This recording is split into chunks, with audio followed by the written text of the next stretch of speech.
બજાર જેવા ટેસ્ટી અને ખસ્તા સમોસા આજે આપણે ઘરે બનાવીશું અને સમોસાનું નામ આવે ને એટલે મોંમાં પાણી આવી જાય તેટલા ટેસ્ટી સમોસા બજારમાં મળતા હોય છે। આજે આપણે ઘરે સમોસા બનાવીશું। સમોસા બનાવવાની ટીપ એન્ડ ટ્રિક્સ તમારી સાથે શેર કરવાની છું, તો વિડીયોને એન્ડ સુધી જોવાનું ભૂલતા નહીં। Hello friends, welcome back to Bhavini's kitchen. Friends, આજે આપણે ઘરે સમોસા બનાવીએ છીએ ત્યારે મેં 7 થી 8 બટાકા લીધા છે। બટાકાને ધોઈ લેવાના છે અને કુકરમાં લઈ લેવાના છે।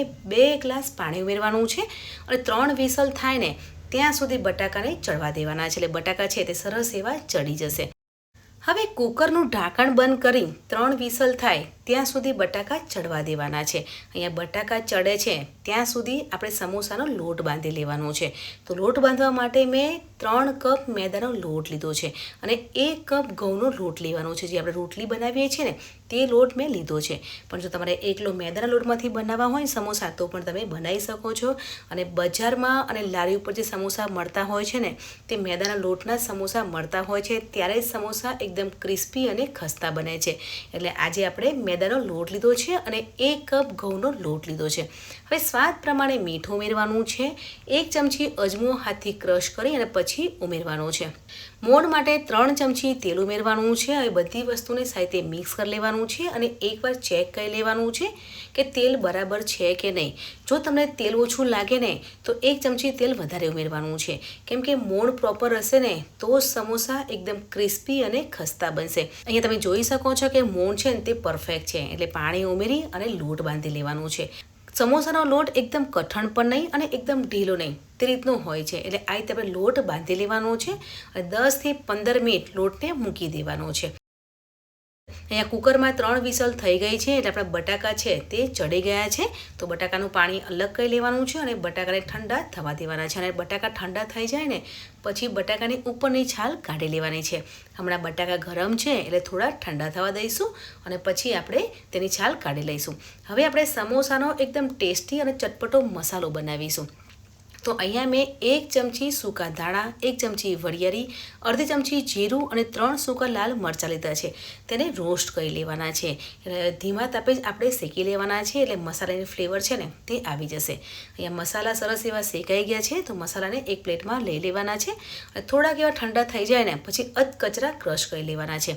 તમારે મિક્સર જારમાં ક્રશ કરવું હોય તો પણ કરી શકો છો અને આ રીતે ખાયણીમાં ક્રશ કરવું હોય ને તો પણ તમે કરી શકો છો, પણ આપણે ખાયણીમાં ક્રશ કરીશું તેથી તેની ફ્લેવર છે ને તે સરસ એવી આવી જશે।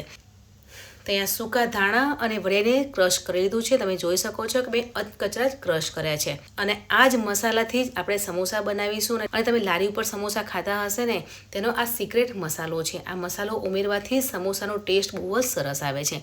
અહીંયા મસાલો બનીને તૈયાર થઈ ગયો છે, બટાકા પણ ઠંડા થઈ ગયા છે, તો બટાકાની ઉપરની છાલ કાઢી લેવાની છે। તમે જોઈ શકો છો કે બધા જ બટાકાની ઉપરની છાલ કાઢી લીધી છે। તો હવે આપણે સમોસાનું સ્ટફિંગ બનાવવાનું છે।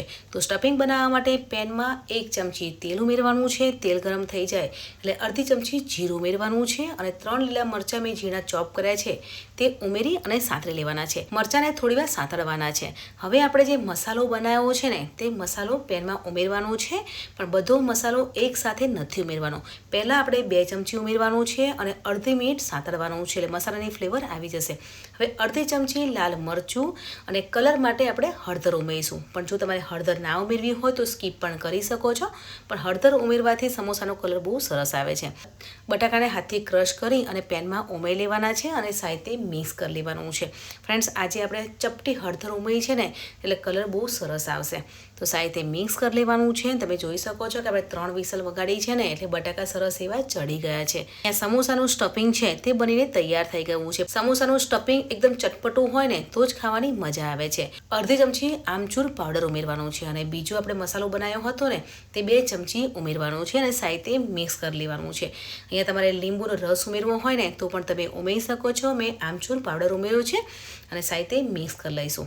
તો એ સમોસાનું સ્ટફિંગ બનીને તૈયાર થઈ ગયું છે। તમે જોઈ શકો છો કે કલર પણ બહુ સરસ આવ્યો છે। અને આજે આપણે સમોસા બનાવીએ છીએ ને ત્યારે મેં બટાકા લીધા છે, પણ બટાકાની સાથે તમારે લીલા વટાણા ઉમેરવા હોય ને તો પણ તમે ઉમેરી શકો છો।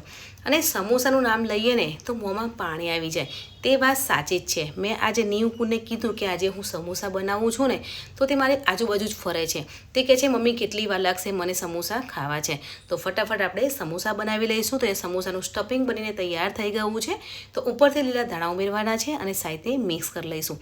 તો અહીંયા ચટપટું અને ટેસ્ટી સમોસાનું સ્ટફિંગ બનીને તૈયાર થઈ ગયું છે. હવે ગેસ બંધ કરીને સમોસાનું સ્ટફિંગ પ્લેટમાં લઈ લેવાનું છે અને સ્ટફિંગ ઠંડુ થઈ જાય પછી આપણે સમોસા બનાવીશું.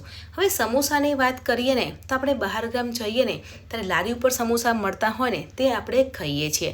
અમે કોલેજ કરતા હતા ને ત્યારે ભાવનગરીના સમોસા બહુ જ ફેમસ હતા અને તે સમોસા અમે વીકમાં 1 થી 2 વાર ખાતા હતા. તેટલા ટેસ્ટી સમોસા મળતા હતા અને આજે પણ અમે ત્યાં જઈએ ને ત્યારે સમોસા ખાઈએ છીએ. અને સમોસા, કચોરી, પાણીપુરી તે ચટપટી હોય છે ને એટલે આપણે બહાર જઈએ ને તો ખાતા જ હોઈએ છીએ. તો અહીંયા સમોસાનું સ્ટફિંગ ઠંડુ થઈ ગયું છે. તો હવે આપણે સમોસા બનાવી લઈશું. તો લોટને એકવાર મસળી લેવાનો છે અને નાના ગુલ્લા બનાવી લેવાના છે કેમ કે આજે આપણે મિની સમોસા બનાવીએ છીએ. તમે ફરસાણની દુકાનમાં અને લારી ઉપર સમોસા જોયા હશે તે સમોસા મોટા હોય છે પણ આજે આપણે ઘરે સમોસા બનાવીએ છીએ એટલે મિની સમોસા બનાવી લઈશું. એટલે નાના ગુલ્લા બનાવી લેવાના છે અને એક આ રીતે રોટલી બનાવી લેવાની છે. હવે સમોસાની શીટ છે ને તે વધારે થીક પણ નહીં અને પતલી પણ નહીં તે રીતે વણી લેવાની છે અને મિની સમોસા બનાવીએ છીએ એટલે આ રીતે રોટલીને વણી લેવાની છે. હવે વચ્ચેથી કટ લગાવવાનો છે કેમ કે એક જ શીટમાંથી આપણે 2 સમોસા બનાવી લઈશું. હવે આપણે એક ભાગ લઈ લેવાનું છે અને કિનારી પર પાણી લગાવી લેવાનું છે. હવે એક સાઈડ અને બીજી સાઈડ પર લગાવી લેવાની છે અને પાણી લગાવવું છે ને એટલે તે ચોંટી જશે. અને પાણી લગાવીએ છીએ અને સમોસા તળીએ છીએ ને તો સમોસા ખુલી નહીં જાય. એટલે આ રીતે આપણે બંને ભાગને ચોંટાડી દેવાના છે અને વચ્ચે જગ્યા છે ત્યાં આપણે સમોસાનું સ્ટફિંગ મૂકવાનું છે. અને તમારે સ્ટફિંગ વધારે ભરવું હોય તો પણ તમે ભરી શકો છો. એટલે આ રીતે આપણે સ્ટફિંગને થોડું દબાવી લેવાનું છે અને કિનારી પર પણ પાણી લગાવવાનું છે. આપણે ચારે બાજુ પાણી લગાવી લઈશું અને એક સાઈડથી ફોલ્ડ કરવાનું છે અને કિનારીને આ રીતે પ્રેસ કરી લેવાનું છે. એટલે મિની સમોસા બનીને તૈયાર થઈ જશે. અને સમોસા બની જાય ને પછી હાથથી આ રીતે પ્રેસ કરવાનું છે. એટલે સમોસા આપણે તળીશું ને ત્યારે તે ખુલી નહીં જાય. જો આ રીતે પ્રેસ કરી લઈશું. આપણા સમોસા છે તે આ રીતે બનતા હોય છે. અને જે ફરસાણની દુકાને સમોસા મળતા હોય છે ને તે આવા જ હોય છે પણ તે મોટા સમોસા હોય છે અને આજે આપણે નાના સમોસા બનાવ્યા છે એટલે મિની સમોસા છે. અહીંયા આપણે એક જ રોટલીમાંથી 2 સમોસા બનાવી લીધા છે. આજે આપણે મિની સમોસા બનાવીએ છીએ ને એટલે મેં નાના સમોસા બનાવ્યા છે. પણ તમારે ફરસાણની દુકાને સમોસા મળતા હોય ત્યાં મોટા સમોસા બનાવવા હોય તો મોટા સમોસા પણ બનાવી શકો છો. હું તમને બીજી વાર બતાવીશ કે આ રીતે એક રોટલી વણી લેવાની છે. રોટલી વધારે પતલી પણ નહીં અને વધારે થીક નહીં તે રીતે વણી લેવાની છે અને આ રીતે લંબચોરસમાં વણવાની છે. હવે રોટલી વણાઈ જાય પછી વચ્ચેથી કટ લગાવવાનું છે અને એક ભાગમાં કિનારીમાં પાણી લગાવવાનું છે. અહીંયા મેં નોર્મલ પાણી લીધું છે. તમારે કોર્નફ્લાવરની સ્લરી કે મેદાની સ્લરી લગાવી હોય ને તો પણ તમે લગાવી શકો છો. પણ સિમ્પલ પાણી લગાવી અને સમોસા તળીએ છીએ ને તો પણ સમોસા ખુલતા નથી. આ રીતે આપણે એક ભાગ લેવાનો છે અને બીજો ભાગ તેની ઉપર મૂકવાનો છે અને વચ્ચે સ્ટફિંગ ભરવાનું છે. ઉપર પણ કિનારી પર પાણી લગાવવાનું છે અને પ્રેસ કરી લેવાનું છે. તો આપણો મિની સમોસા બનીને તૈયાર થઈ જશે. તમે જોઈ શકો છો કે એકદમ નાના સમોસા બનીને તૈયાર થઈ ગયા છે. સમોસા બની જાય ને પછી આ રીતે આપણે પ્રેસ કરવાનું છે. એટલે આપણે સમોસા તળીશું ને ત્યારે તે ખુલી નહીં જાય. તો આપણા મિની સમોસા બનીને તૈયાર થઈ ગયા છે. સમોસા છે ને તે જલ્દી બની જતા હોય છે કેમ કે એક બાજુ આપણે તેલ ગરમ કરવા મૂક્યું હોય, એક બાજુ સમોસા તળાતા જાય ત્યારે બીજા સમોસા આપણે બનાવતા હોઈએ છીએ તો ફટાફટ સમોસા બની જાય છે. તમે જોઈ શકો છો કે અમે સમોસા છે તે બનાવી દીધા છે. તેલ પણ ગરમ થઈ ગયું છે તો સમોસાને તળી લેવાના છે.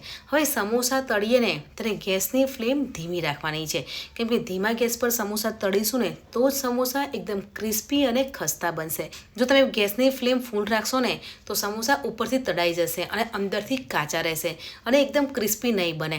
જ્યારે સમોસા ઠંડા થઈ જશે ને પછી તે ઢીલા થઈ જશે. પણ ધીમા ગેસ પર તમે સમોસા તળશો ને તો સમોસા એકદમ ક્રિસ્પી અને ખસ્તા બનીને તૈયાર થશે. અને આજે આપણે મેદાના લોટના સમોસા બનાવ્યા છે ને તો એકદમ ખસ્તા સમોસા બનીને તૈયાર થઈ જશે. તો અહીં આપણા ગોલ્ડન લાઇટ બ્રાઉન કલરના સમોસા થાય ને ત્યાં સુધી તળી લેવાના છે. એક બાજુ તળાઈ જાય પછી સમોસાને ફેરવી લેવાના છે એટલે બંને બાજુથી કલર ચેન્જ થઈ જાય ને ત્યાં સુધી તળી લેવાના છે. અને આપણે એક બાજુ સમોસા તળતા જઈશું અને બીજી બાજુ સમોસા બનાવતા જઈશું. એટલે સમોસા છે ને તે ફટાફટ બની જતા હોય છે. અમે કોલેજ કરતા હતા ને તે સમોસા બહુ જ ખાતા હતા, કેમ કે ભાવનગરના સમોસા એટલે અત્યારે પણ એટલા જ ફેમસ છે અને એટલા ટેસ્ટી છે ને કે જ્યારે પણ ત્યાં જઈએ ને એટલે સમોસા ખાઈએ જ અમે. અને સમોસા વસ્તુ જ એવી છે કે સમોસાનું નામ આવે ને એટલે મોઢામાં પાણી આવી જ જાય. તો અહીં આપણે એકદમ ટેસ્ટી અને ચટપટા સમોસા બનીને તૈયાર થઈ ગયા છે. તમે કલર પણ જોઈ શકો છો કે બહુ જ સરસ આવ્યો છે. તો સમોસા તળાઈ ગયા છે, તો સમોસાને પ્લેટમાં લઈ લઈશું. અને તમને સમોસાના કલર પરથી જ આઈડિયા આવી ગયો છે કે સમોસા એકદમ ક્રિસ્પી અને ખસ્તા બનીને તૈયાર થઈ ગયા છે. તો ગરમા ગરમ સમોસા તળાઈ ગયા છે, તો સમોસાને સર્વિંગ પ્લેટમાં સર્વ કરીશું. આજે આપણે મિની સમોસા બનાવ્યા છે ને તેની સાથે મેં ગ્રીન ચટણી બનાવી છે. પણ તમારે ગ્રીન ચટણીની જગ્યાએ ટોમેટો કેચઅપ સાથે સર્વ કરવું હોય ને તો પણ કરી શકો છો અને ખજૂર આંબલીની ચટણી સાથે પણ સર્વ કરી શકો છો. પણ મેં ગ્રીન ચટણી સાથે સમોસાને સર્વ કર્યા છે. અહીંયા સમોસા ગરમા ગરમ છે તો ગરમા ગરમ મરચાં ખાવાની મજા કંઈક અલગ જ છે. તો તળેલા મરચાં સર્વ કરીશું. તો ફ્રેન્ડ્સ, બજાર જેવા અને લારી ઉપર મળતા હોય ને તેવા ટેસ્ટી, ચટપટા અને ખસ્તા મિની સમોસા ઘરે બનીને તૈયાર થઈ ગયા છે. તમે જોઈ શકો છો કે કલર પણ બહુ સરસ આવ્યો છે અને આપણે હાથથી પ્રેસ કરીએ છીએ ને તો સમોસા તૂટી જાય છે. તમે તેનું સ્ટફિંગ પણ જોઈ શકો છો કે અંદરથી સોફ્ટ અને ઉપરથી ક્રિસ્પી મિની સમોસા બનીને તૈયાર થઈ ગયા છે. તો તમને આજની મારી સમોસાની રેસીપી કેવી લાગી કમેન્ટ સેક્શનમાં જરૂરથી જણાવજો. વિડીયો સારો લાગ્યો હોય તો વિડીયોને તમારા ફ્રેન્ડ્સ અને ફેમિલીમાં જરૂરથી શેર કરજો. મળીએ છીએ નવી એક આસાન અને હેલ્ધી રેસીપી સાથે.